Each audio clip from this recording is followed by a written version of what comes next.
Трендафилов, 3 Бербатов, 4 Митов, 5 капитанът Лардев, 6 Гошев, 7 Герганчев, 8 Орачев, 9 Божидар Янков, 10 Мицански, 11 Чакъров. Резервите на зелено-белите: Митев, Войнов, Овдарски, Костурков и Царевски.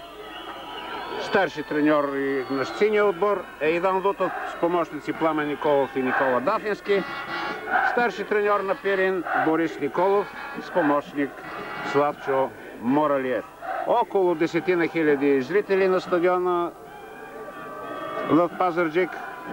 С 7 автобуса пристигнаха привърженици на синия тим. Някъде около 1000 души, които вдигат шум повече от всички останали. Много малко са любителите на футбола, дошли предимно с частни автомобили от Благоевград. Теренът не е от най-добрите, но домакините са постарали да осигурят най-оптимални условия. Времето е слънчево и предварително молим да ни извините, ако на моменти картината не е особено качествена, тъй като нашите камери са разположени точно срещу залязващото слънце. Няма никаква друга техническа възможност да бъдат поставени от посрещната страна на игрището. Умишлено не ви казах в началото кой финал от турнира за Купата на България поред е този, тъй като статистиците доста се разминават в своите показания. За това ще стане въпрос и по време на матча, но турнирът му в този вид и под името турнир за Купата на България за първи път се игра през 1981 година. Пирин е в своя титулярен млад състав, а в отбора на Левски, знаете от предварителните информации и от колегите от пресата, не играе Наско Сираков. Наско Сираков получи жълт картон на матча ЦСКА Левски, но може би и без този жълт картон нямаше да играе, тъй като има контузия. Много неща се изписаха за този матч предварително. За тази, може да се каже, чудодейна поява на финала на футболистите на Пирин, след като елиминираха не друг състава на ЦСКА. За това как Левски би трябвало да играе, особено в нападение, когато играчите са един вид разкрепостени при неучастието на Сираков, Йотов и сега Орачев. Голям е залога, естествено, много ценен е трофея, осигурява участие в турнира на носителите на национални купи. Не са малки и материалните залози в срещата.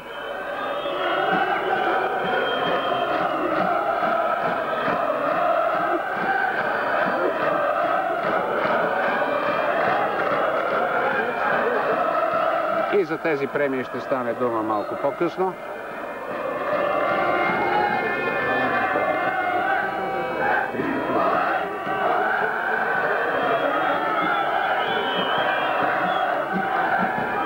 Пряк свободен удар в полза на Левски, около 35 метра от вратата на Стойков.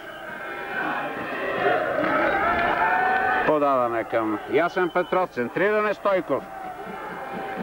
Президентът на футболен клуб Пирин Илия Реджев ми каза преди срещата, че предварителната премия за отбора е била 300 000 лева, но след това е увеличена на 500 000 лева за отбора.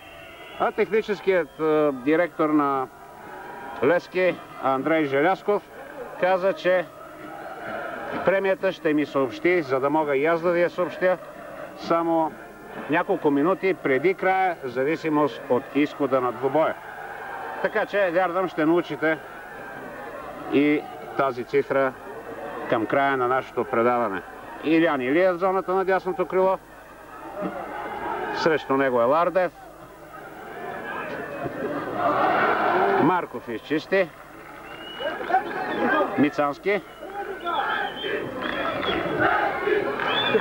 Добра намеса на Марков и засада. Имаше малко недоразумение между двата състава, когато трябваше да се определи мястото на този финал. От страна на Пирин бяха предложени градовете Дупница и Кюстендил, от страна на Левски, Перник и в крайна сметка Българския футболен съюз реши срещата да се играе в Пазарджик. Пак ще повторя, много добре са погрижили домакините за организацията на матча, но жалко, че този финал, от който очакваме добър футбол, ще се играе пред толкова малко зрители.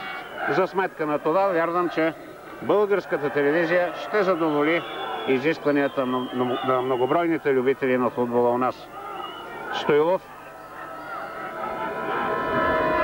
Златко Янков, Илиян Илиев, атакува го Трендафилов. И сега Янков центрира и добро, хубаво положение. Мисля, че футболистите на Левски от това, което наблюдаваме вече в 7 минути от началото на матча, са се извлекли добра поука от последния си шампионатен матч, 29-ти кръг с ЦСК, когато започнаха слабо и играха слабо през първото полувреме. Сега започнат съвсем по друг начин. В никакъв случай не може да се каже, че пък Пирин започна по-малко боево. Хубчев назад към Николов. Помпалов получава. С много от футболистите на Пирин и с треньорът им Борис Николов разговарях преди матча. Боево настроение, ведро.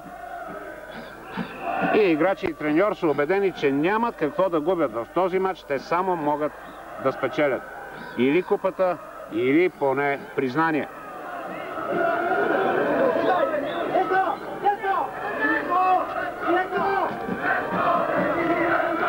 Герганчев.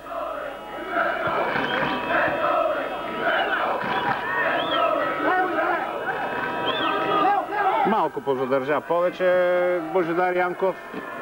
И в двата отбора по един. Янков, Божидар в Пирин, Златко в Левски.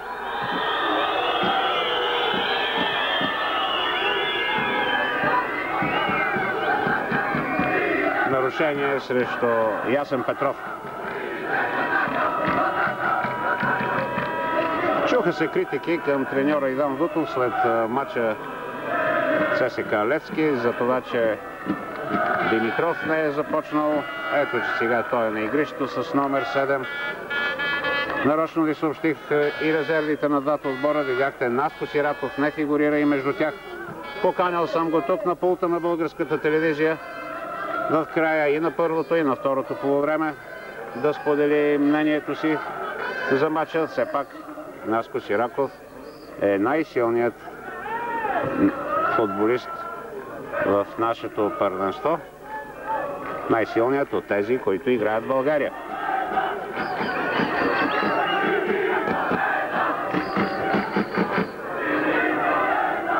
Не можеше Велко Йотов да достигне тази топка. Добро темпо започна матча.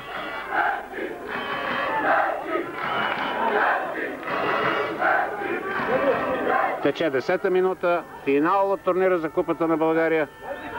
Левски Пирин. Срещата ви предаваме пряко от Пазарджик. 0-0. Герганчев не достигна.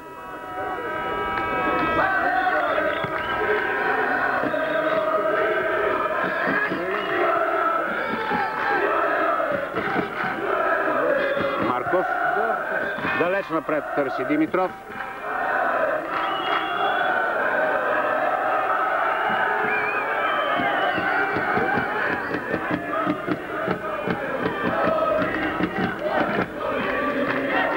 Отсъствието на Наско Сираков, треньорът на Пирин Борис Николов сподели с мен, че е дал и персонални задачи на своите защитници. Независимо от това, че те трябва да пазят зоните си, Трендафилов с номер 2 трябва да се грижи за Георги Димитров.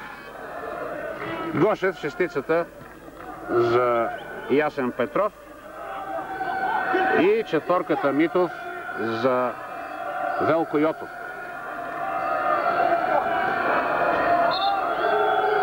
Разбира се, каза Николов, в хода на играта е малко трудно да се осъществи тази персонална опека през цялото време. На тредата лежи Мицански и ще използвам паузата, за да ви съобщя пътя на двата отбора до този финал. Левски с Черноморе Варна 4-0 и 1-0, с Доростол Силистра 0-0, изненадващо от София, и 5-1 в Силистра. С Бероя Стара Загора 3-0 и 5-0 и с Ботев Пловдив на полуфинала 1-0 и 2-2. Пирин, Слънчев бряг Несебър 1-0 и 6-0, Заря Крушари 0-0 и 1-0, с ЦСКА 0-2 и това изненадващо и сензационно 3-0 у дома, за което вече споменах, и на полуфинала с Локомотив София 1-0 и 1-2 на финала, благодарение на този гол на чужд терен.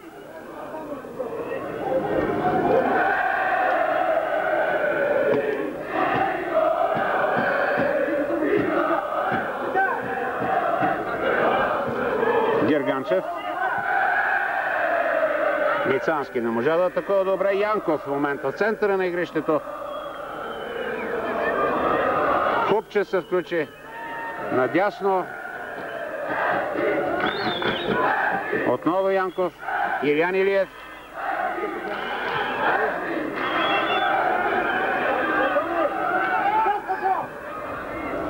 Центриране на Димитров. Стоилов скочи. И сега изчисти Трендафилов. Нарушението е на Пумпалов.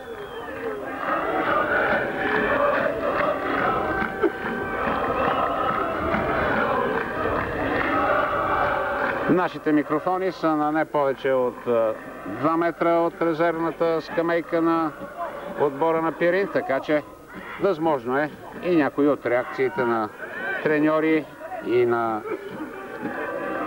резервни играчи да стигат до вас. Добра позиция беше Стоилов.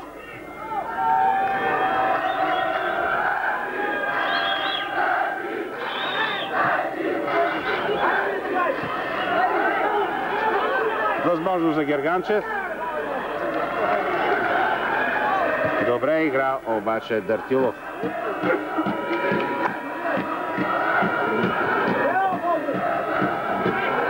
Дъртилов. Янков. Отново Дъртилов.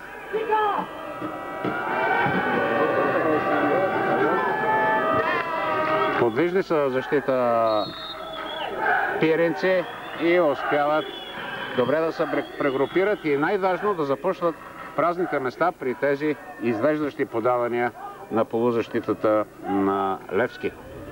Прави ми също така впечатление сравнение с мача с ЦСКА, че Левски този път са се погрижили доста повече за средната си линия, където играчите са много по-активни, поне за сега водени от Златко Янков.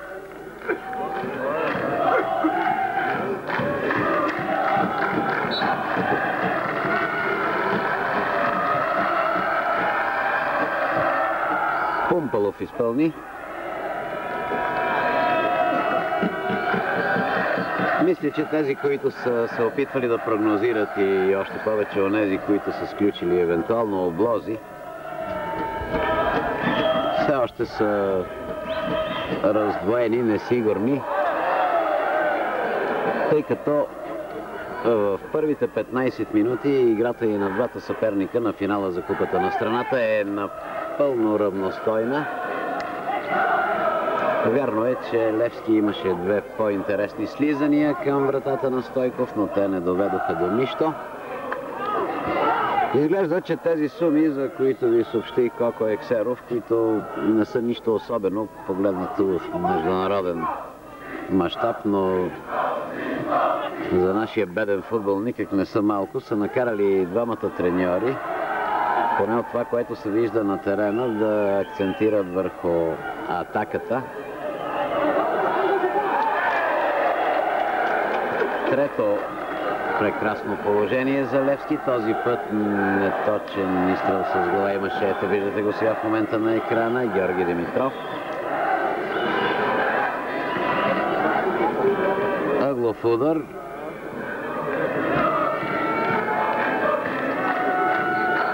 Петров изпълнява. Това е от дясно на вратаря Стойков. Петров. Стойков. Купчев ще хвърля след малко.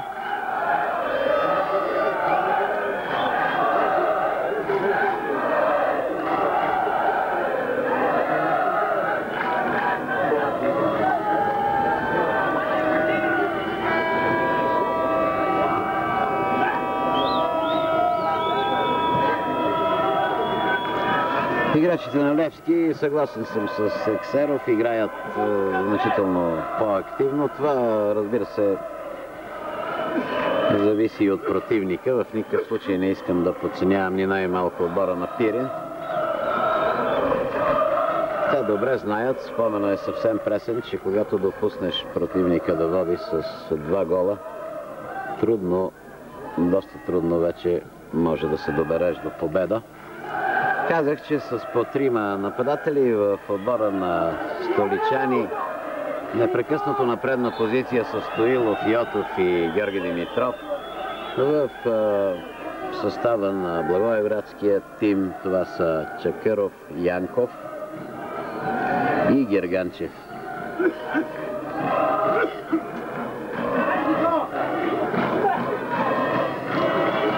За отбора на Левски няма нищо по-нормално от това да се явява на финали за Купата на страната и да ги печели. 20 пъти до сега, следвано от ЦСК 15. Мисля, че нашите най-добри, така най-изтъкнати статистици, това са Пищийски, Димитър Попдимитров и Николай Райков от Варна, трябва да седнат на чашка кафе и най-сетне да внесат пълна яснота по тези турнири за Купата на страната по футбол. Мен лично най-много ме смущава факта, че между 33-та, ако не се лъжа, или 37-та и 42-та са се организирали финални срещи, а преди това на шампиона на страната е била връчвана и царската купа. Не казвам, че е съвсем ненормално, но има нещо, което трябва да се доизпипа и най-сетне да стане ясно колко турнира е имало истински за купата на тази държава и естествено кой отбор по колко пъти е бил истински носител на тази купа. Ъглов удар за отбора на Пирин. Мицански изпълни, за когото се говори, че идната година ще се състезава с син екип. Друга интересна фигура, поне за треньорите на ЦСК, доколкото разбирам тук от приказките преди мача, е Янков, нападателят с номер 9 на Пирин. Отново ъглов удар.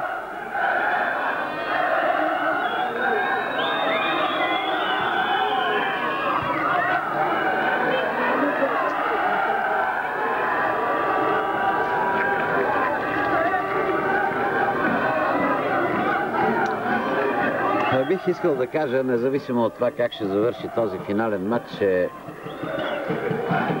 състава на благоевградския отбор, състава на Пирин не може да заслужава други думи, освен хубави. Не казвам хвалебствени,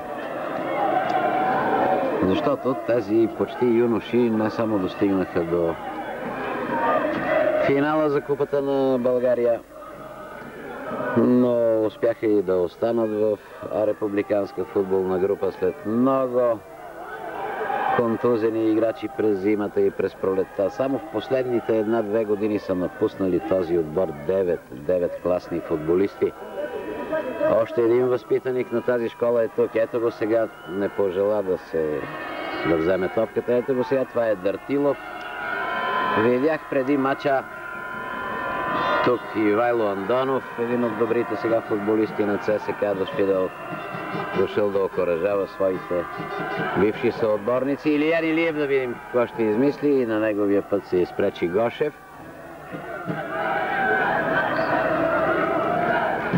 Наверно, мнозина от вас знаят, че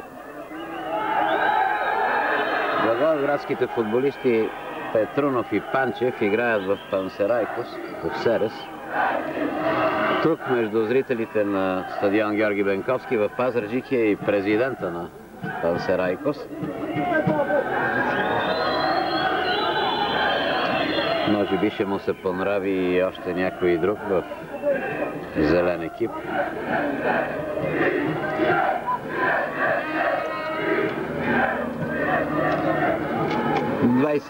И 1 минута и половина изминаха от началото на финалния матч. Левски Пирин 0-0. За сега спонсорите и президентите на двата клуба могат да бъдат спокойни, но при всички случаи ще има победител.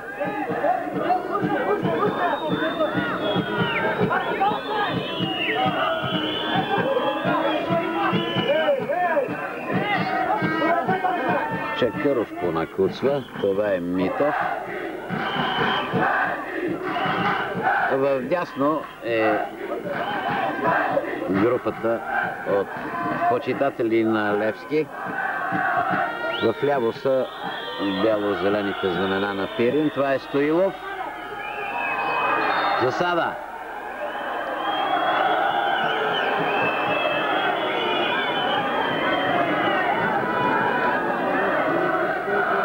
Сега със своята игра и двата отбора не дават просто възможност на Стефан Чакъров от неговите помощници Гецов и Дурчев от Търново да сбъркат. И дано да не сбъркат до края на този двубой.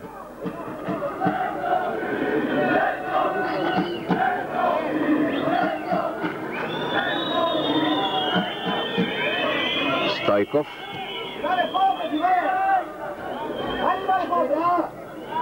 Пумпалов изчисти.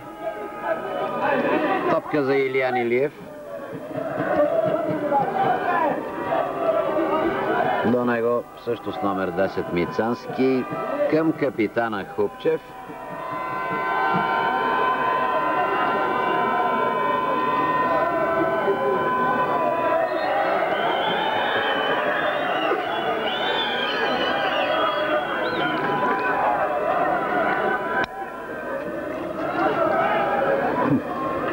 Петров ще изпълни този свободен удар.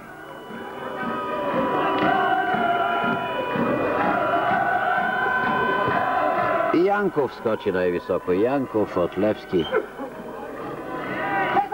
Мицански. Един много техничен играч с добър поглед върху играта от така наречения диспетчерски тип. Илиев.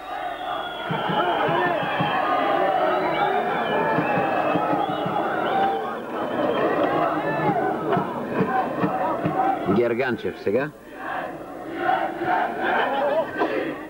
Илиев. Добра топка за Стоилов. Нарушение на Митов, играчът с номер 4.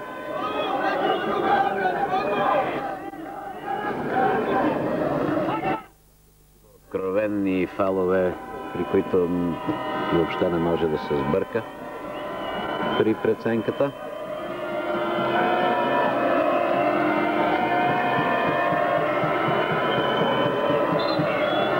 Петров ще изпълни.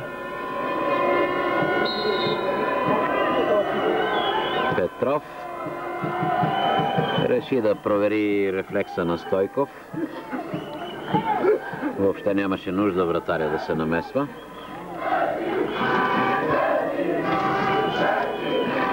...25 минути. Левски Пирин финал за купата на страната. 0-0. Не бих в никакъв случай казал, че е скучно. Мисля, че играта И като темпо, и като техническо изпълнение, като желание особено, като поведение игрово, е на равнището на един финален двубой.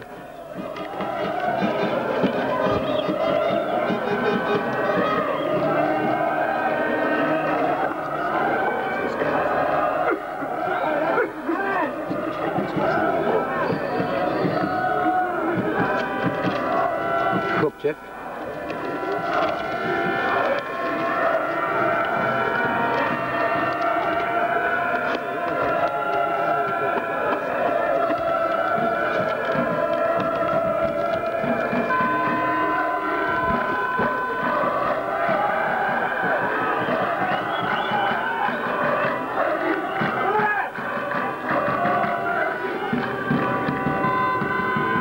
Хупчев.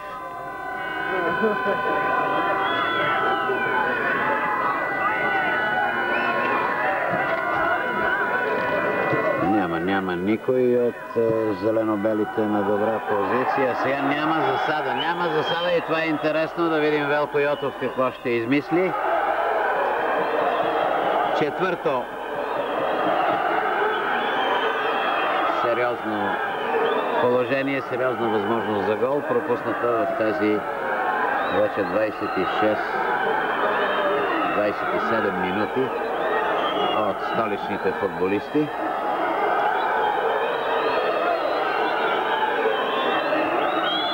И главният съдия Стефан Чакъров се отправи към своя помощник Дурчев.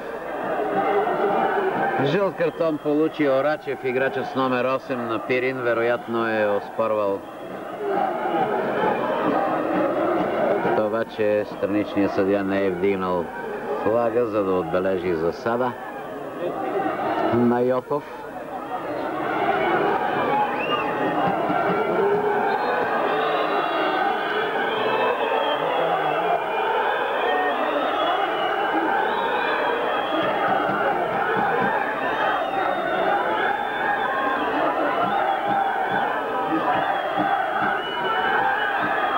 Лека схватка между Гошев и Ясен Петров.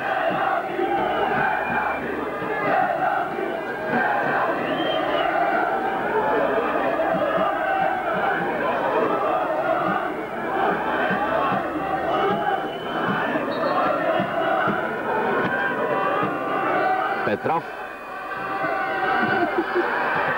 изчисти Бербатов.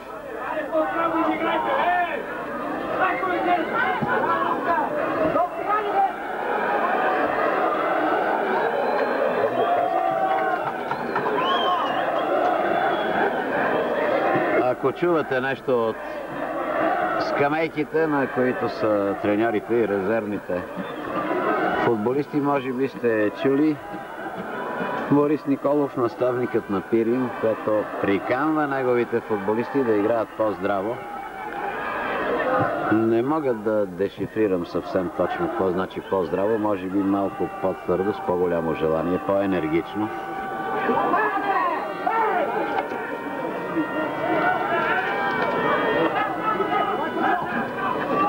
Финалният двубой навлиза в своята 30-та минута.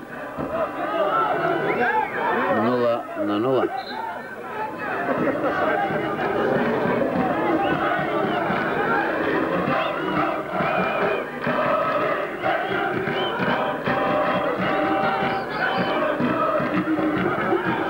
И нека да използваме тази пауза, за да чуем и мнението на нашия колега от телевизионния център Благоевград Красимир Кушев, който следи всички срещи на Пирин. Естествено и сега е тук на стадион на Георги Бенковски в Пазарджик.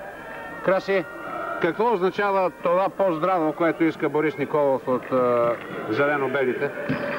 Според мен той иска да ги извади от това притеснение, което се чувства особено видимо в играта на Лардев и на Орачев. Губи се връзката с нападателното трио и струва ми се, че средната линия на Пирин добре до сега си върши работата в защитен план, но като конструктори просто тази връзка с нападението е доста рехава. В средата на кадъра беше Борис Николов. Трендафилов ще може да продължи играта И сега изпълнява Герганчев.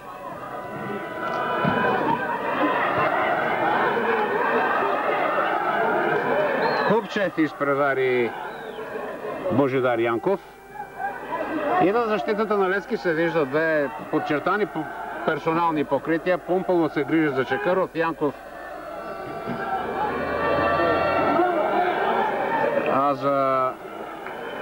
за Чакъров точно така, а Марков се грижи за Чакъров.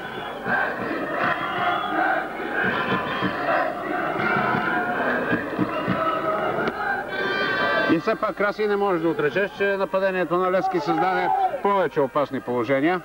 Естествено, да, сините до този момент са по-активни и доста успешно използват малко неориентираната игра на Митов. И ми се струва, че точно оттам търсят пробиви.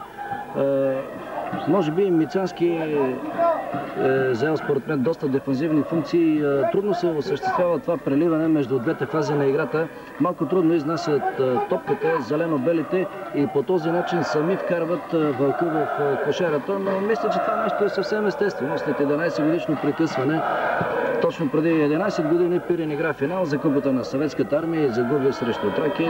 Естествено, младите да се чувстват и малко притеснение. И още един въпрос имам към теб. Ще издадеш ли настроението, с което пристигнаха благоевградските футболисти, и ти лично тук? Смисъл за победа или смисъл за добро представен? Най-напред настроението беше празнично, тъй като човек да се яви на един такъв форум, това действително е един празник. Но настроението съвсем не беше пораженческо и всеки в себе си таеше къде по-големи, къде по-мънички надежди за успех на зелено-белите. Разговарях с около 20 на мои съграждани, които в момента се намират на трибуните на стадион Георги Бенковски. Само един от тях даде резултат 2-1 за Пирин, но пък останалите бяха просто усмихнати и очакваха с вълнение и интерес матча. Благодаря ти. Попитах нарочно, Краси, това, за да чуете едно потвърждение на думите на Николай Колев, че Пирин заслужава поздравления за добре свършена работа, дори само за участието си в този финал. А що се отнася до анкетите, опитах се да направя една анкета с повече от 30-те спортни журналисти, занимаващи се с футбол тук на трибуните, но повечето казаха: дай на финален матч да не правим анкета, в един матч всичко се случва и това наистина е така. Йотов тръгва, Илиян Илиев. Не, трябваше да комбинира с Ясен Петров, който беше дясно от него. 33 минути и половина от началото на срещата.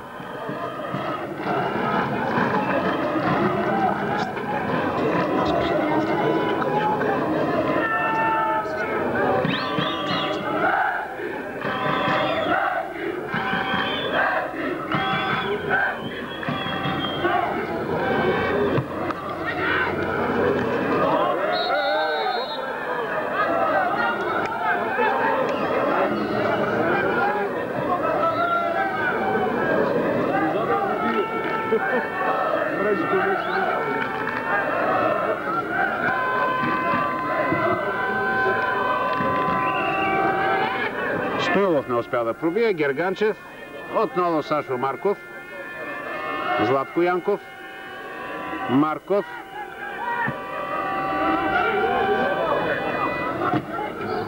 Петров. Хубчев се включва в атаката, опита се с глава да намери отново Илиян Илиев, не успя.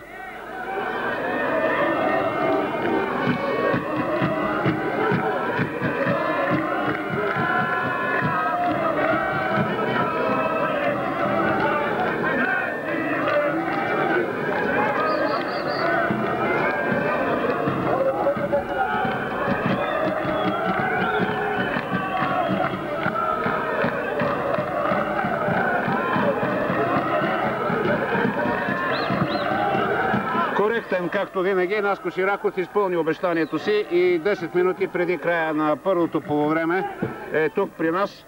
Наско, впечатлението ти от тези 35 минути? Лично моето мнение е, че нашия отбор превъзхожда на всички компоненти на играта. Пирин и просто липсата на шанс попречи до сега резултата вече да е в наша полза. Смятам, че всички момчета така играят тактически много правилно, изпълняват всички указания на треньора и аз смятам, че ако продължават по същия начин, няма да имаме проблеми да спечелим купата. Ще се съгласиш ли с това, което казах преди 15 на минути, че явно вашата полузащитна линия на Левски си е взела урок от срещата с ЦСКА и днес е значително по-активна, не е разделила отбора на нападение и отбрана, както беше тогава? Да, абсолютно. Също така смятам, че всички в средната линия играят много по-агресивно, отколкото в съботния матч и пресират още в полето на противника средната линия на Пирин и по този начин много топки отнемат още в зародиша на атаките на българските футболисти. Мисля, че това е изключително важно. Липсва ли на отбора на Левски според теб в момента Наско Сираков? Не, в момента мисля, че Сираков не липсва на отбора. А къде виждаш истината в това, което някои колеги написаха в пресата, че без теб отбора ще играе някакси по-разкрепостено? Не знам, това вече смятам, че са проблеми на нашето ръководство. Аз не смятам, че закрепостявам който иде. И мисля, че също така просто някои журналисти са написали това просто да си намерят работа какво да напишат. Още един въпрос имам. Преди Николай Колев ми дава знак, че иска да те пита нещо. Кажи как за хората ще бъде, за любителите на футбола много интересно, лекуването на контузията ти? Това е една травма, която има нужда единствено от време, за да бъде излекувана. Смятам, че сега, след завършването на шампионата, няма да имам никакви проблеми. Ще отида на Кални бани в Несебър и смятам, че за новия сезон Сираков ще бъде като нов. Ще изпълниш обещанието си да дойдеш в края на второто по време, нали? Разбира се. Наско, извинявай, един въпрос, който косвено е свързан само с играта и то на Левски. След този матч, ако Левски спечелиш, можеш ли да компенсираш по някакъв начин загубите, които търпиш на тенис корта в последните 3-4 дни? Аз ще бъда първо изключително щастлив, ако спечелим наистина тази купа. Мисля, че за нас това е най-решаващия ни матч през целия втори сезон. И също така за мен тенис аз го играя за удоволствие и дали губа или печела няма такова голямо значение. Чувстваш ли се като тенисист така малко от по-висшето общество в България? Не, Сираков винаги е бил доста земен човек и никога не се е опитвал да се мисли за човек от по-високото общество. Благодаря, Наско. Чакаме те и в края на второто полувреме.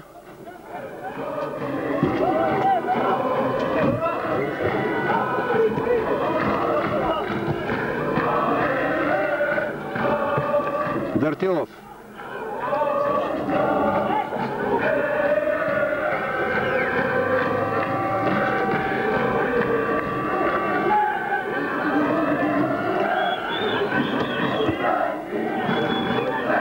От разговорите, които имах с хора от футболен клуб Левски, с играчи преди матча, струва ми се, че отборът общо взето очакваше някакси по-лесно за него да премине този двубой.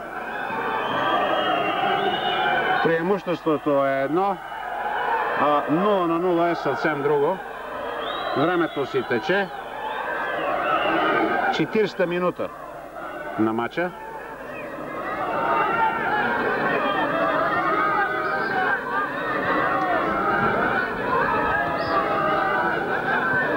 Колегата Красимир Кушев е взел позиция до старши треньора на Левски, Иван Влутов. Дали и той ще иска да каже мнението си, след това ще опитаме и при Борис Николов. Напрегнато е на терена, напрегнато и в щаба на сините. Искам да попитам господин Влутов. Господин Влутов, каква е вашата оценка за това време, което наблюдавахме? Вижте, може да ме притеснявате в момента, когато ние още... Извинявам се, виждате каква е обстановката, доста е напрегнато, просто е напрегнато при треньорите, а ние нека да се насладим на играта. Добре, Краси, опитай и при Борис Николов, ще те моля. Естествено.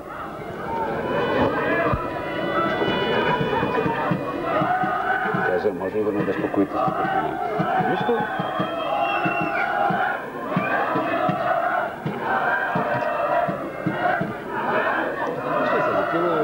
Няма смисъл. Доста е напрегнато и при Борис Николов. Все пак каква е оценката ви за тези първи 40 минути? Мисля, че напрежението дава отражение на двата отбора и за сега не се получава добър футбол. Така че в общи думи това е, което забелязвам поне до сега. А през втората част ще наблюдаваме ли нещо по-интересно? Да се надявам. Добре, благодаря ви, желая ви успех. И ние се надяваме да видим нещо по-интересно. Не можем да се сърдим, разбира се, на Иван Влутов за това, че не иска да говори. Герганчев в атака в зоната на дясното крило. Намери начин да шутира.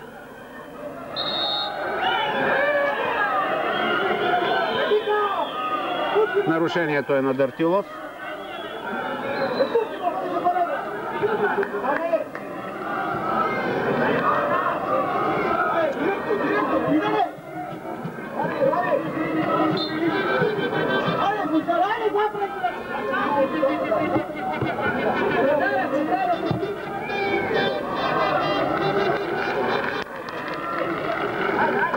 Не е задрямал Пламен Николов. Проличава в този момент. Марков.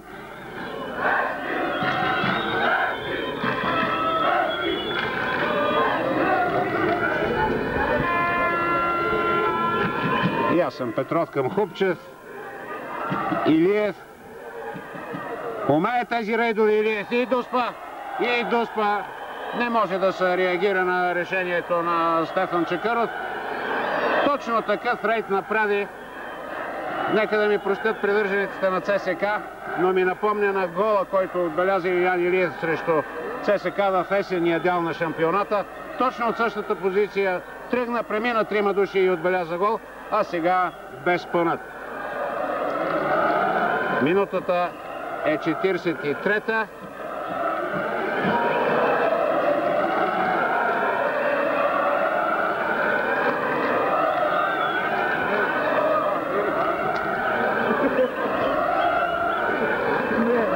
Безспорна Дуспа, за която реагира мигновено Стефан Чакъров. Не я оспорваха даже и от отстоящите на 20 метра оттам привърженици на Пирин. Стоилов.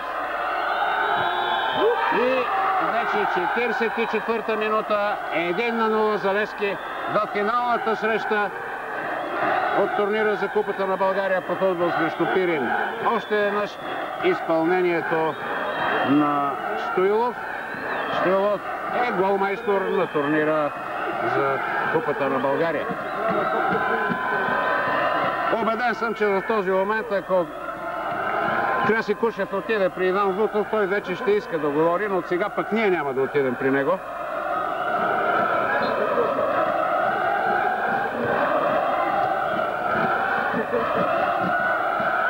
Вие разбирате, че се опитваме да правим тези интервюта в ваш интерес, във ваша полза. Уважаеми зрители, за да знаете всичко какво става на терена, а не за нещо друго. Така че с това трябва да се съобразяват според мен и треньорите. Може би не бях прав, отново отказ на Лутов, но за сметка на това ще помоля Краси да изчака след сигнала за края на първото полувреме някои от играчите по избор, когато се прибират. И те не са много словоохотливи тогава, но дано да ви уважат вас преди всичко, тези, които сте пред телевизионния екран. Естествено, Левски успокоява играта. Тече 45-та минута.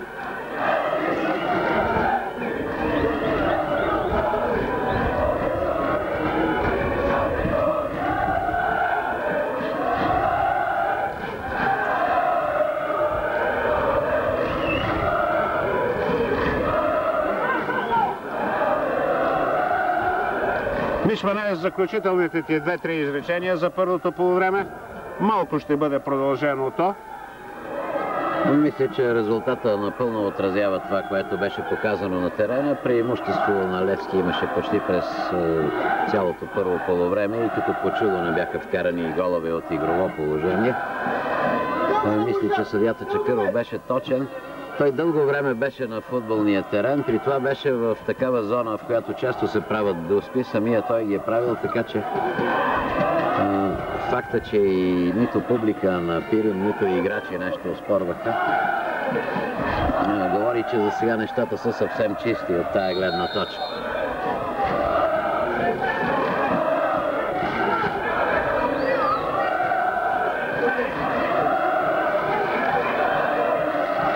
След обширните коментари при края на срещата, след второто полувреме на матча ЦСКА Левски, всички съдии ще продължават времето. И сега Краси Кушев.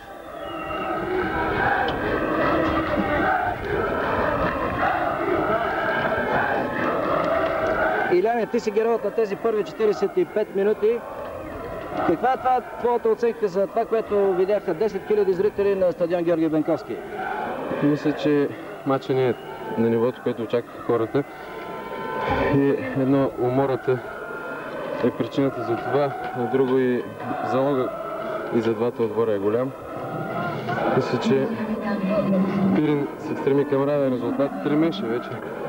Победохме, за да може да изчака продълженията и дуспите. И вашата прогноза за това, което ще се случи през втората част? След матча ще ви кажа какъв ще е резултата. Втората част ние ще продължим да нападаме, ако можем да вкараме още голове. Преди всичко не трябва да допускаме. С нещо изненадаха ли ви зелено-белите от Благоевград? Не, може би с това, че Мицански влезна да играе. Във всяка се тръбеше, че няма да играе. С друго не си не знам. Добре, благодаря ви. Лека почивка. Ние с вас, уважаеми зрители, се разделяме и да си пожелаем след почивката, когато ще ни гледате с програма от студиото, по-добри мигове на стадиона в Пазарджик.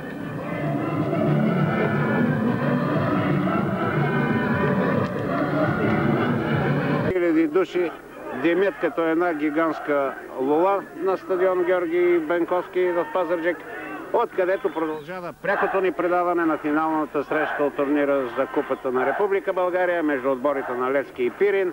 1-0 за Левски с гол на Стоилов от Дуспа в 43-та минута. Няма промени в съставите, да си ги припомним набързо. Левски, Николов на вратата, Хупчев, Дартилов, Пумпалов, Марков, Янков, Димитров, Петров, Стоилов, Илиев и Йотов.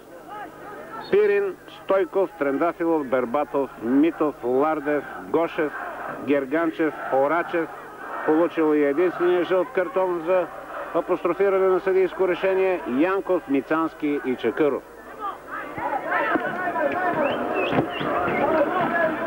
Разговаряхме с Николай Колев по време на почивката с много специалисти, с треньори, с зрители. Всички са единодушни. Съвсем логичен завършек на първото полувреме, израз на преимуществото на Левски през тези 45 минути. Общо взето единодушни са и изискванията към по-добра игра.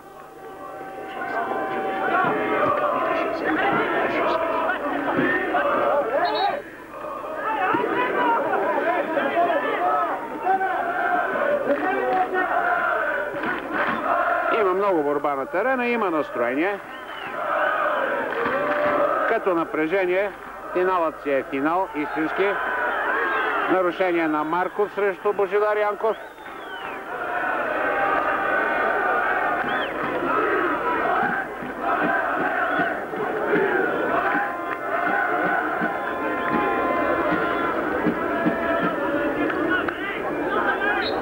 Мицански. Далечко е за някакво заучено положение и все пак Мицански към Янков и удар фаул.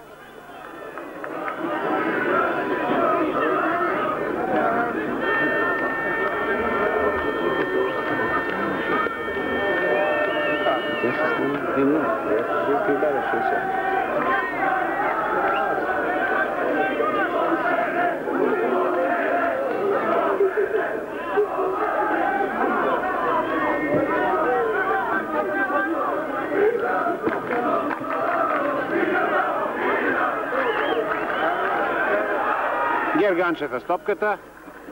Преследва го Янков. Нарушение на Янков.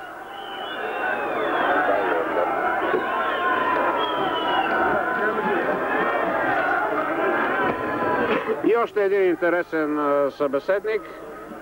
Бивш играч на Пирин. Сега е един от най-добрите играчи и един от най-добрите голмайстори на шампиона ЦСК. Ивайло Андонов е при мен. Ивайло, направи, моля те, разбор от твоята гледна точка на първото полувреме. Добър ден.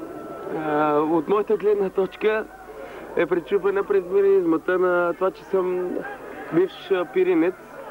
Така че оправдавам Пирин с едно такова поведение през първото по време, малко по-затворена игра, защото... И вече 2 на 0. 2 на 0. Минутата, уважаеми зрители, е 51 и голмайстор е отново Стоилов. Ето и повторението. Ивайло, тук имаше голямо недоразумение в защитата на твоите бивши съотборници. Те изтеглиха за изкуствена засада. Не мога да преценя. Съдията преценява тия неща. Бербатов закъсня да се върне. Естествено, при изкуствената засада не може да настигне след това нападателя. Мисълта ми беше, че Пирин бяха предпазливи, не се хвърляха през първото по време в атаки. Левски ме изненада това, че беше доста нервен. И има за какво? Има за какво, защото при положение нали, при резултат 0 на 0 в един такъв турнирен матч не се знае. При един гол от страна на Пирин той изпуска всички възможности за купата на страната, изпусна шампионата и това е много слабо представяне ще бъде за Левски. Така като гледаш отбора на Левски, каква е разликата между този отбор днес и между отбора в събота, който игра, срещу който игра и ти? Разлика има голяма. От естеството на матча изхождам. Матча Левски ЦСК винаги е бил най-голямото дерби на шампионата и те са се готвили много сериозно за този матч. Тук може би има и доза подценяване. Срещу Пирин победиха последния матч с 2 на 0 в Благоевград. Но сега вече при 2 на 0 те са спокойни и ще са напълно господари на терена, така ли? Къде Ивайло Андонов би видял своето място в състава на Пирин в момента? Ако съм в Пирин, ще бъда нападател. Централен нападател може би. И можеше ли Ивайло сам да промени нещо? Надявам се да мога да променя, защото мисля, че имам качество и една прогноза... е възможно да променя нещо. И една прогноза, Ивайло, за по-нататъчното развитие на матча. Сега Левски са спокойни, може да вкарат и още голове. Надявам се Пирин да загуби достойно. Благодаря, Ивайло, благодаря, шампионе. И само още един въпрос, да изпреварим малко събитията. Както си казва, сега си ми паднал. Как ще завърши матча в събота Ботев ЦСК? Ние се готвиме за матча, както сме се готвили за всички матчове по-отделно. Надяваме се да спечелим 2 точки. Благодаря ти. Всичко, мерси. Преди малко удар на Орачев.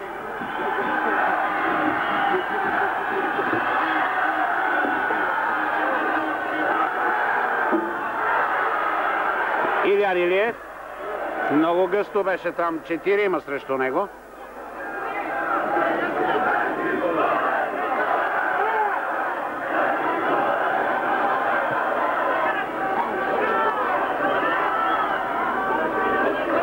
Гошев върна на вратаря, а сега стопката е Орачев.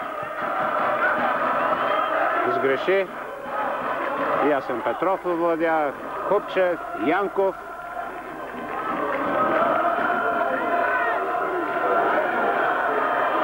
авторът на двата гола Стоилов. Мицански към Герганчев. В атаката се включва и Чакъров. Закъсня Герганчев. Вече всичко е организирано. Гошев. Един ненужен рейд на Герганчев. Почти напреко през цялото игрище. Мицански ще изпълни ъглови удар. Късо изпълнение. И отново Мицански. Не, така трудно се надиграва в защитниците на Левски. Орачев. Мицански. Там беше само Чакъров. Нямаше шансове срещу Дартилов и Марков.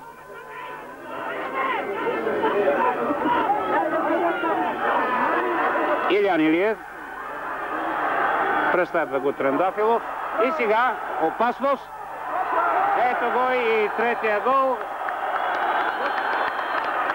Димитров подаде, но в последния момент съдията Антон Гецов е видял засада на Велко Йотов.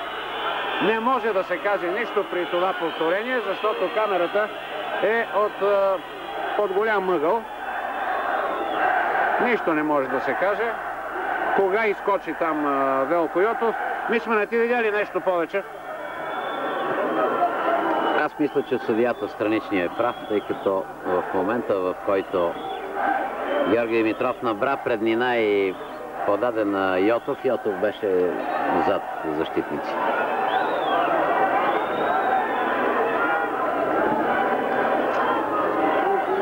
Мисля, че трябва да успокоим малко топката, драги зрители, и да ви дадем възможност да погледате играта. Много разговори, много нещо имахме до сега и ще чуете и нови мнения към края и след края на този финален матч.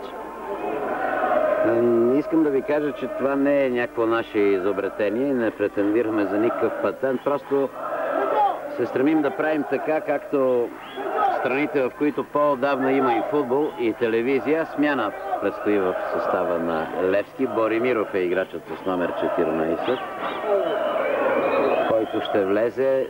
От Пирин с номер 15 ще влезе Костурков. Ще излезе Лардев.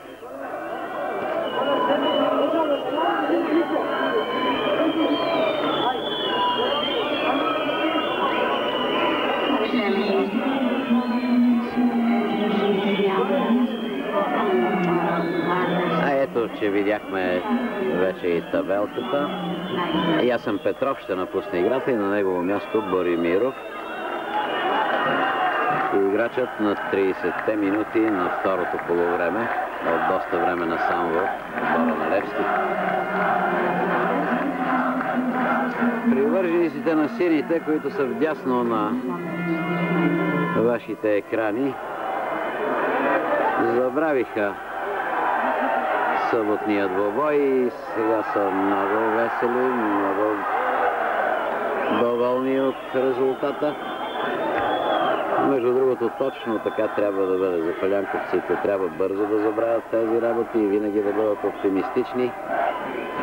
На матча ЦСК и Левски в събота се забеляза нещо, което е твърде радостно, като че ли двете агитки са на път да преодолеят това противопоставяне. Сравнително по-малко от всеки друг път бяха репликите, с които сините и червените шалчета искаха да се уязвяват. Сега глав удар. Велко Йотов изпълни Стойков.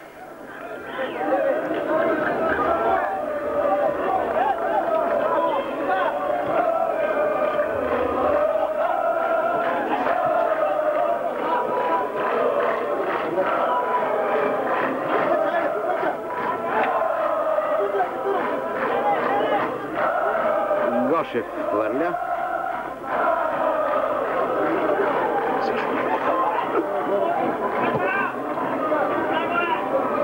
И Янков изчиства. Стоилов няма да стигне до топката.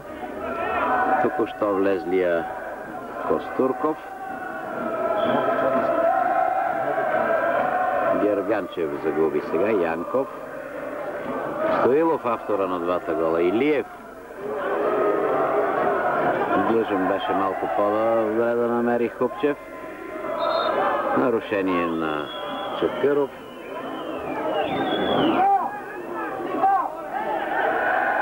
И пак Илиев. Плеймейкъра на сините. Янков. Мисля, че наблюдаваме днес един доста преобразен Златко Янков, Мичмане. Да, той беше малко позаспал в предишните един-два мача, но аз имам много високо мнение за него.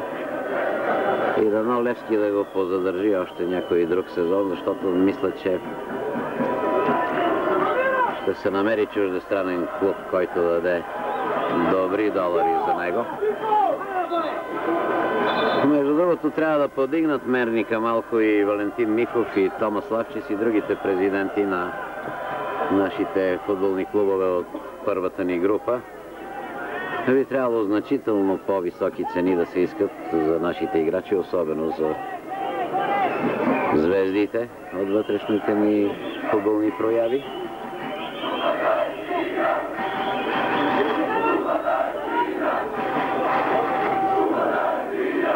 Мицански. Виждал съм го няколко пъти поне да играе значително по-добре. Някак си няма настроение в този двубой. И сега контратака. Не се получи добро взаимодействие между Боримиров и Стоилов. Герганчев. Нарушение на Велко Йотов и жълт картон. Абсолютно основание имаше съдията Чакъров. Тези неща навсякъде вече се наказват. Просто не по преценка на съдиите, мога да кажа, а по нареждане на ФИФА и на УЕФА.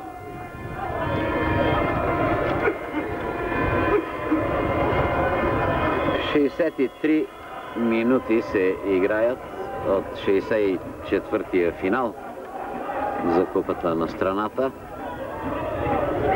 Цифрите сме възприели от материала, който ни предостави колегата Димитър Поп-Димитров, който напоследък се занимава с статистика твърде.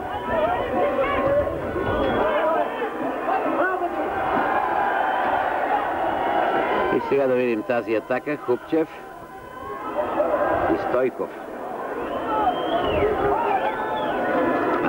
Абсолютно същите цифри могат да се прочетат и в статистическия материал на Димитър Пищийски, поместен в днешния брой на Вестник Спорт. Двамата очевидно са на едно мнение, но само с едно изречение мога да повторя поканата си от преди почивката да се съберат и с Николай Райков и да решат най-после какви са верните цифри за тази купа.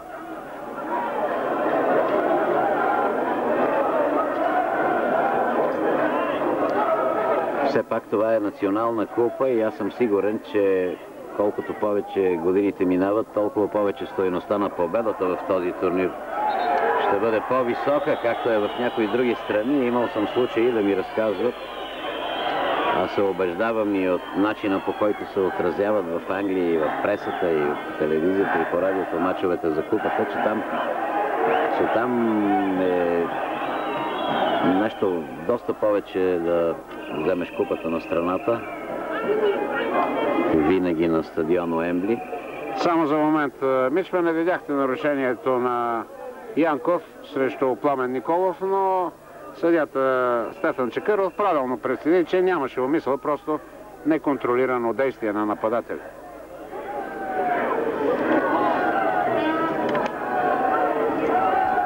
65 минути вече се играят от финалния матч. 2-0 за Левски е резултата. 2 гола на Стоилов. Ето го отново Стоилов в атака към Стойков. Димитров. Добре Добре, искаше да продължи тази атака. Не беше разбран, може би от Стоилов. Там и Йотов бяха на предна позиция. Пиринци нямат чак толкова много време, ако искат да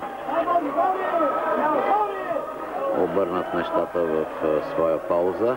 Костурков. Мицански. Фаулиране от Боримиров. Пряк свободен удар.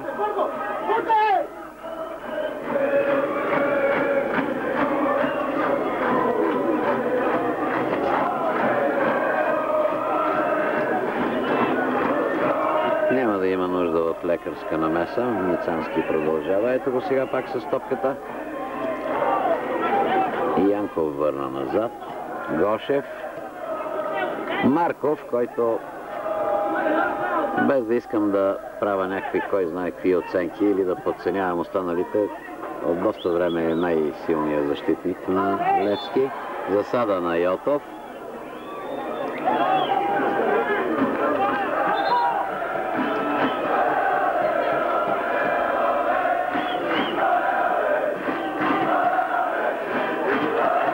Мицански.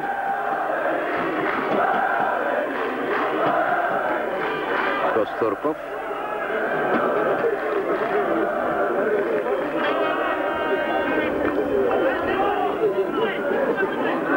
Имах чувството, че в отбора на Пирин ще влезе резервен играч, който ще засили атаката. Ще изостри нападателната игра на своя отбор. Влезе Костурков, който вече 10 на минути действа в центъра на игрището. И Янков.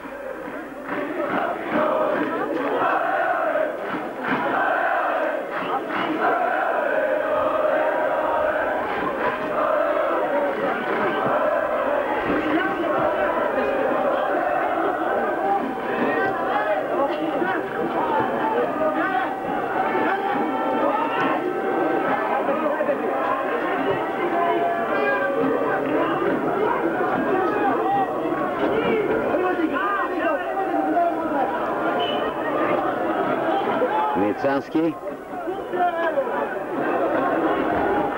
Заратилов се устремява в атака. Илиев на десния фланг. Не се умя да намери Заратилов, който беше на точката на дуспата. Добре игра и Бербатов.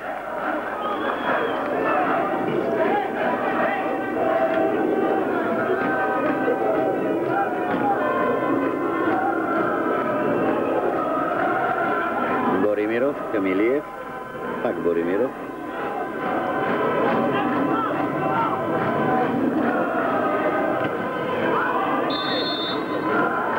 Слънцето отсреща или така наречения контражур не ни позволява да ви представим кой знае колко качествена картина, но хубаво е това, че играчите се различават добре. Левски изцяло в тъмно, Пиринци с бели фланелки. Ето и купата.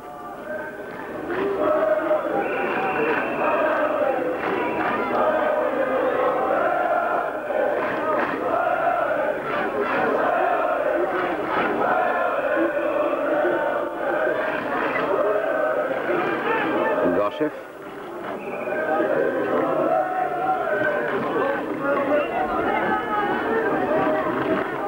Трендафилов. Пумпалов се намесва. Йотов. Отново Пумпалов. Това е Стоилов. Стоилов, който знаете, че играеше в Хасково и колко много би трябвало той на Хасково за последния мач в Свищов. Тъй като е ясно, че след Спартак Варна до година в А-група ще играе или Академик Свищов, или Хасково.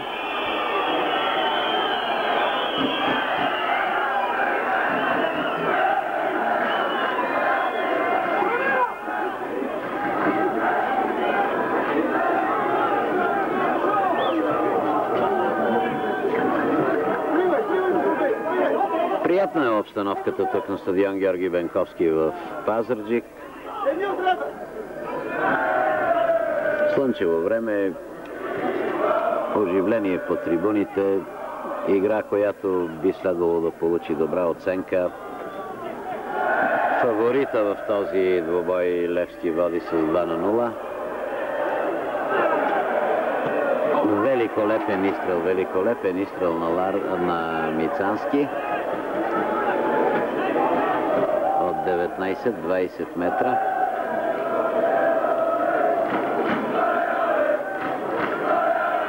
Виждате още един път. Пламен Николов, вратаря на сините, имаше сполуката топката да прелети над гредата.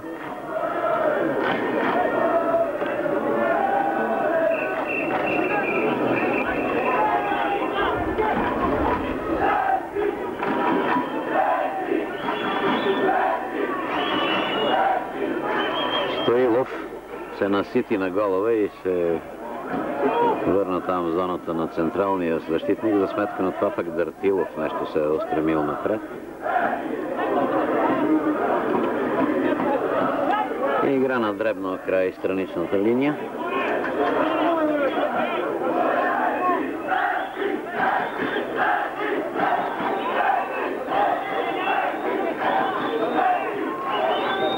Илиев.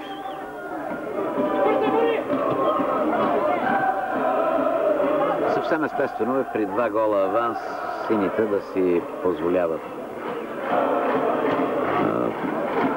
по-продължително задържане на топката, повече подавания, дори ако не са и нужни. Янков.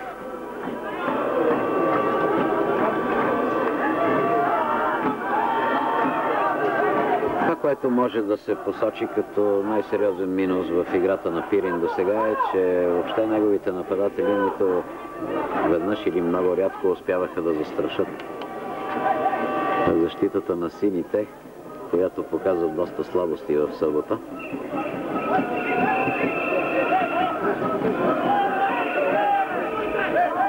Хубчев. Илиев. Много опасен, когато набере скорост. Илиев, Стойков, още не е отминала опасността. И 3-0. Това е Георги Димитров, играчът с номер 7. В 73-та минута Левски Пирин 3-0.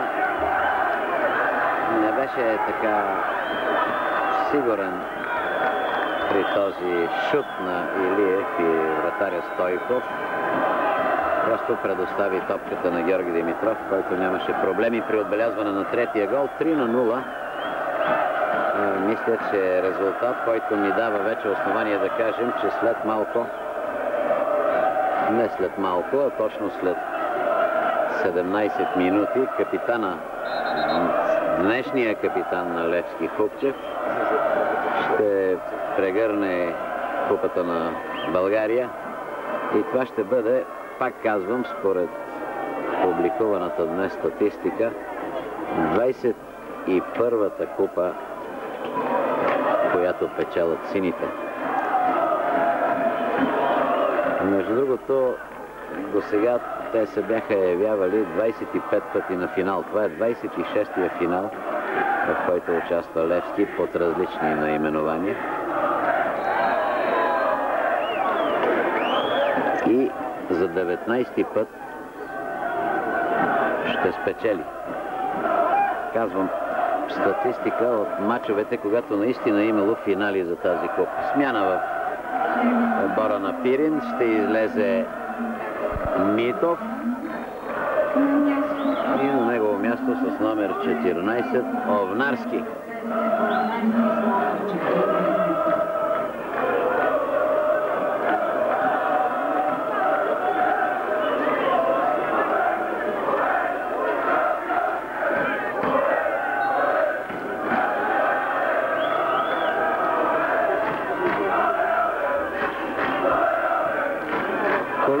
Красимир Кушев не е в чак толкова добро настроение, но той не е само привърженик на Пирин. Предполагам, че ще поправи своето настроение, за да го видим в разговори в края на матча с някои от главните действащи лица. Един финал... Краси, ти не очакваше така толкова изразителен успех, поне до сега на Левски? Вярно, но не мога да се сърда на Пиринци. Все пак това е един финален мач срещу доста по-стойностен отбор, както се видя много добре през времето от началото до сега, вече 75 минути. Мисля, че все пак Пиринци бяха един достоен финалист. Искаш да кажеш, че резултата до сега се дължи не толкова на слабите страни в играта на Пирин, колкото на достоинствата при Левски? На достоинствата при Левски, да. Мисля, че това е един от приятните мачове на Левски тази пролет. А пък той поднесе доста и разочарования на своите многобройни привърженици. Според мен има нещо, за което пиринци трябва да бъдат поздравени. Все пак при една много сериозна кадрова одисея те успяха да достигнат до финала, след като 9 души ги напуснаха в продължение на една година, след като 4 души бяха извън строя още през зимната пауза. А пък да отстраниш отбори като ЦСКА, като отбора на столичните железничари, мисля, че е повече от геройство в един такъв оредял състав.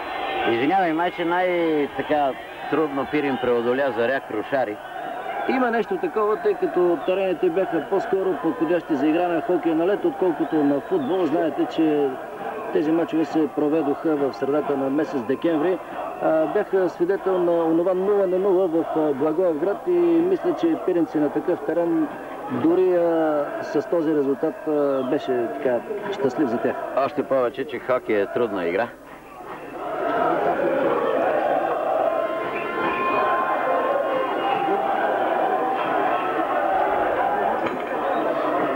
Не може футболът без такива сблъсъци. Говорихме за анкети през първото полувреме. Донесоха ми анкетата на списание Гол за определене на най-техничния футболист в шампионата 91-92 година. След допитване до 16-те старши треньори на отборите в това професионална футболна група. Ето и класирането на списание Гол. Най-техничен футболист треньорите определят Божидар Искренов. На второ място Кирил Метков. Искренов, Ботев Пловдив, знаете всички. Метков ЦСКА, на трето и четвърто Видолов Локомотив Пловдив и Ясен Петров Левски по 9,5. Едно интересно и според мен за първи път правено класиране. А Андрей Желязков удържа на джентлманската си дума в неговия елегантен стил.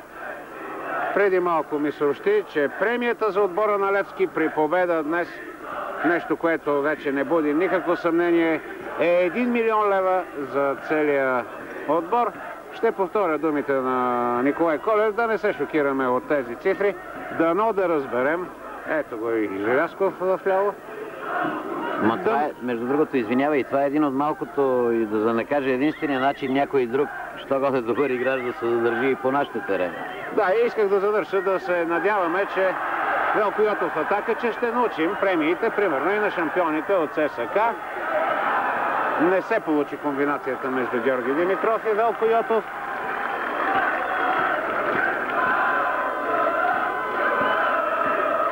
В 79-та минута тече на срещата. От Българския футболен съюз ни обещаха, че церемонията по награждаването и връщането на купата на победителите ще бъде съвсем кратка.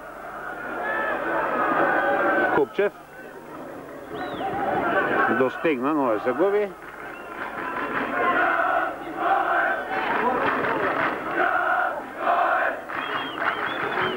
Една смяна, която бе извършена по време на разговора на Николай с Краси Кушев, бе, че напусна голмайстора Стоилов и на негово място вече ветерана в състава на Левски Красимир Коев с номер 13. Публиката има основание да скандира името на Краси Коев, тъй като това е един футболист, който се завърна в Левски. Последен сезон играл до Ростов Силистра с ясното съзнание, че ще бъде резерва в състава, но той се завърна с думите: все пак ще помогна и мога да помогна с нещо, когато трябва. Нарушение срещу Илян Илиев на Орачев. Орачев има вече един жълт картон. Два са жълтите картона до този момент, по един за Левски и за Пирин.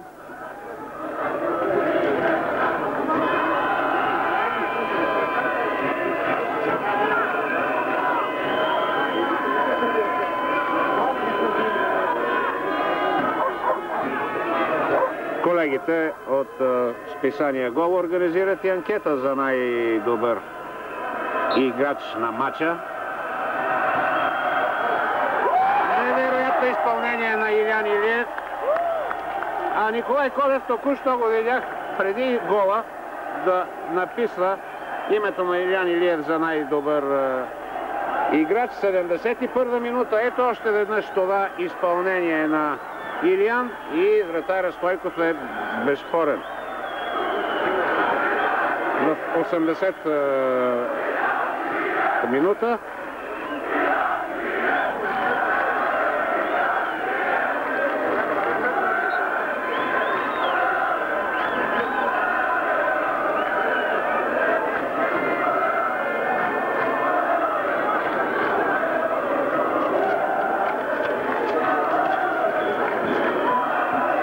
нещо, което Левски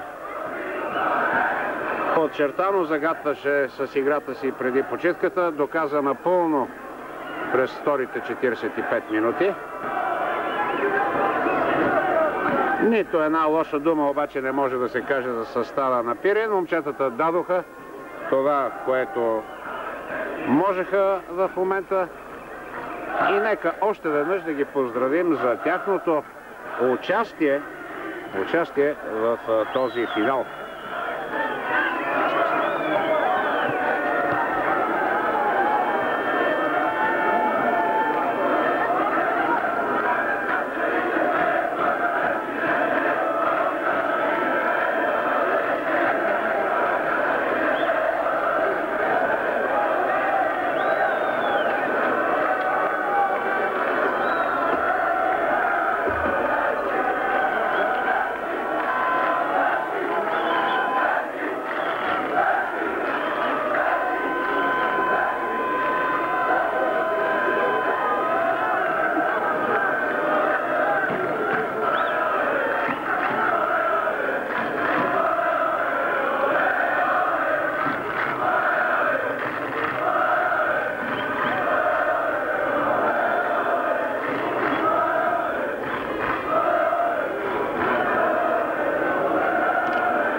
Коев.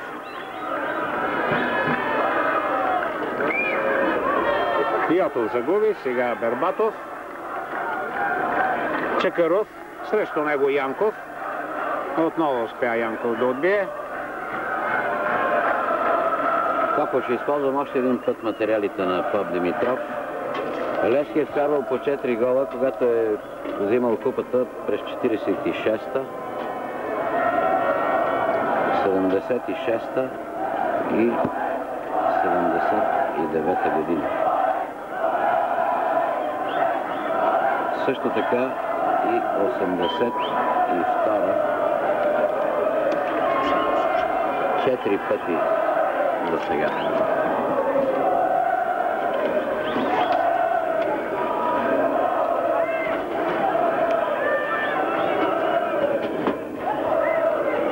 Този път не с елегантния си костюм. Наско Чираков отново е при нас. Той е вече по екип. Наско, подготвяш се за да получиш купата ли? Да, нормално. При оставащото време аз мисля, че никой не очаква някаква изненада. От какво си най-доволен през второто полувреме? Разбира се, не ми отговаря и резултата. Аз преди всичко съм доволен, че нашите момчета след един такъв изключително тежък във всяко едно отношение матч, какъвто беше матча в събота срещу ЦСК, са успели да се възстановят във всяко едно отношение и да наистина да изнесат един футболен урок в Пазарджик. Би ли дала характеристика с две изречения на играта на Стоилов, който се нагърби с някои от твоите функции в този матч? Първо искам да го поздравя Не само за отбелязването на тия два гола, Стилов игра с контузия, беше му бита инжекция преди матча, наистина прави мъжество и смятам, че беше заедно с Илян Илиев от най-добрите на терена. Но аз смятам, че наистина има и други футболисти в този отбор, които могат да се нагърбят и да изпълнят всякакви тренерски указания, и така че да не се забелязва отсъствието на Сираков. И двамата с Николай Колев. Преди малко попълнихме анкетите на списание Гол за най-добър играч на матча. Написахме Илян Илиев. Ти съгласен ли си с нашата оценка? Да, абсолютно. Това, което казах преди малко, Илян наистина показа, че израства със всеки един матч и че за бъдеще може да разчита не само отбора на Левски, и националния отбор на него. Няма ли да се получи малко конфузно при награждаването? Ти си капитан на отбора, а сега с лентата е Хубчев. Или уважението към името играча и човека Наско Сираков ще спести всички неприятности? Аз мисля, че не трябва да се задълбава толкова нещата. По принцип, така е в практиката. Капитан на отбора получава един такъв ценен приз, какъвто е купата на дадена страна. Видяхме преди миналата седмица същото стана и на финал за европейските шампиони. Наско, този син отбор може би до година ще играе без тебе, може да играе и без Владко Янков и без още някой. Първия път пропусна Велко Йотов, но втория път не пропусна и резултатът вече е 5-0. Голмайстор Йотов. Минутата е 87-ма, 3 минути преди края, вече 5-0 за Левски. Ще видите и повторението. Първия път се размина, така доста даже и смешно, но не може човек да си прави шеги с един Велко Йотов, веднага коригира грешката си. 5-0 за Левски. Наско, мисълта ми е, този отбор до година сигурно ще играе без теб. Можем ли да задоволим малко интереса и любопитството на приятелите на футбола? Къде ще играе Наско Сираков? Със сигурност още не може да се каже, че този отбор ще играе без Сираков, защото Сираков няма до сега подписан договор с друг отбор. Все още няма нищо конкретно по въпроса за трансфера ми. Имам предложение от различни клубове, но разбира се, всичко зависи от финансовите условия, които ще ми бъдат предложени.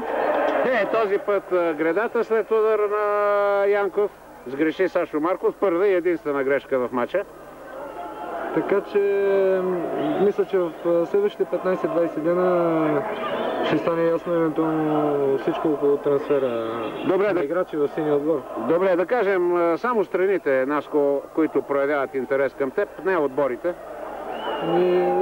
Има отбори от Франция, от Швейцария, от Турция, но даже аз не бих могъл да спомена отборите, защото много пъти тези неща се пазят в тайна от менажерите до последния момент. Разбира се, за това и аз не те питам конкретно. И остава ми да ти кажа честито, Наско, честита купа на България за отбора на Левски. Благодаря. Да почерпите.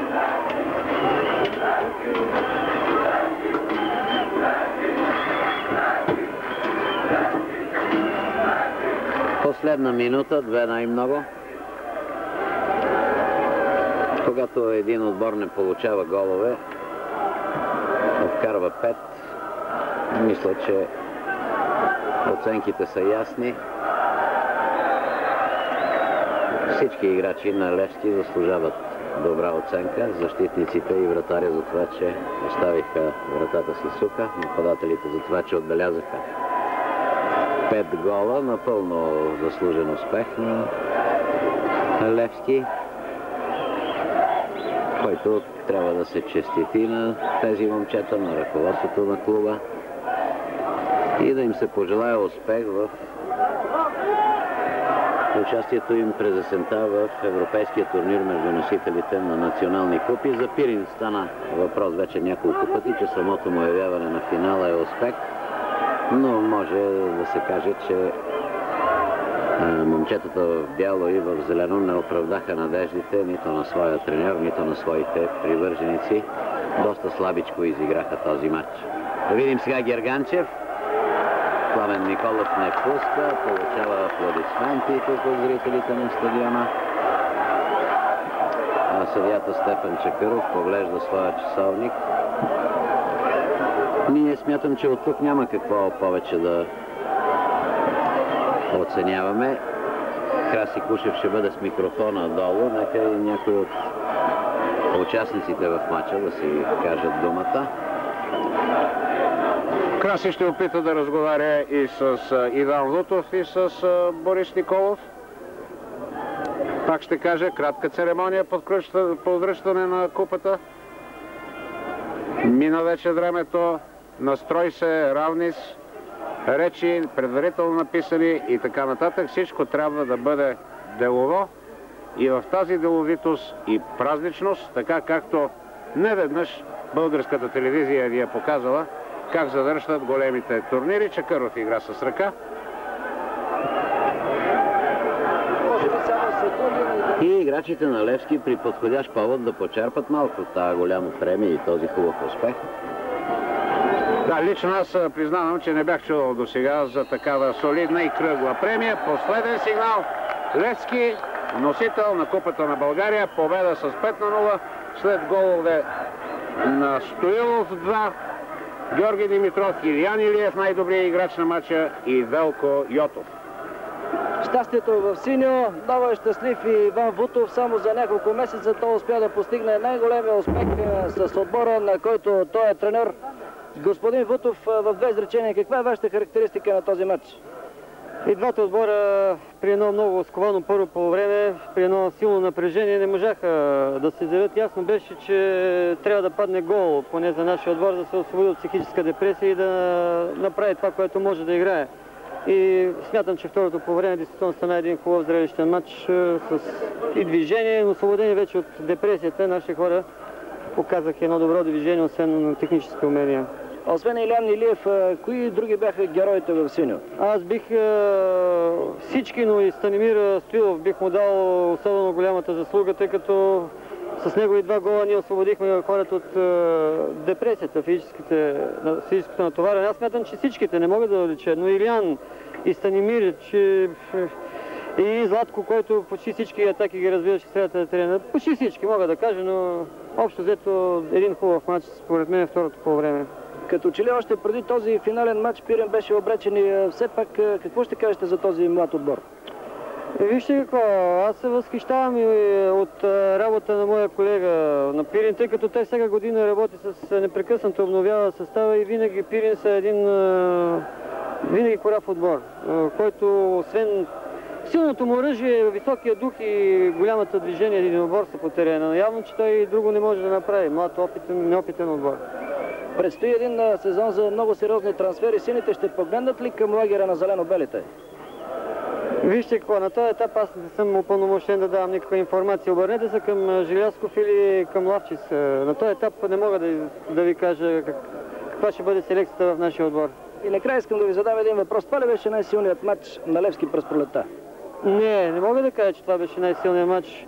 Ние играхме много силни матчове, според мен, и само щастието не ни донесе успех. Аз бих казал, че дори и тук в Пазарджик при 1-1 ние обърнахме матч, който и субективизъм от съдийско ръководство и депресия от повеждане в резултата на местния отбор. Бих казал след това и матч в Стара Загора, където съвсем лошия терен и лошото време попречиха да победим с катастрофа, с изразителен резултат.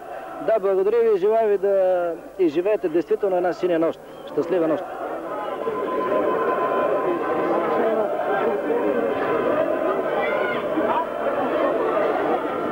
За съжаление, камерата не можеше да показва Иван Вутов през цялото време. Такива са условията тук на стадион Георги Бенковски. Отборите са готови да получат отличията.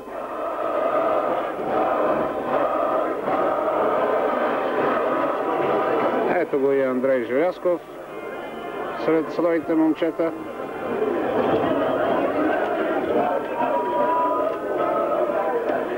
и Борис Николов. Искам да му честитя. Това е негово първо участие в финала през 1981 година. Вие не бяхте допуснат като състезател, но вече като тренер извоювахте това право. С две думи, най-кратката характеристика на матча.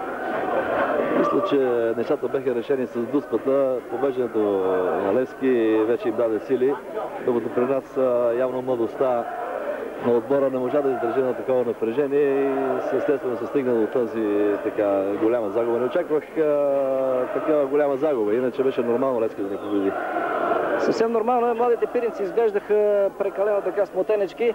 А вие до кога ще издържите на това преливане на младост отдолу от вашите колеги, които от интерната на Пирин ви подават почти готови футболисти? Докато не се намерят хора, да трябва да ни помогнат, за да могат да съдържаме нашите футболисти, за да очакваме и по-добри резултати. Но трудно се издържа вече при това напрежение, така че трябва ни една такава поддръжка все още. Благодаря ви, желая ви успехи. И от тук нататък, уважаеми зрители, нашето участие с Николай Колев е излишно. След малко Наско Сираков ще получи Купата на България от председателя на Българския футболен съюз Димитър Ларгов. Награди ще връчи и шефът на управление републикански турнири и прояви Панчо Панов. Наско Сираков се отправя към Димитър Ларгов.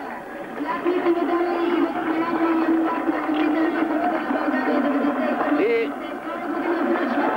той вече е с Купата на България.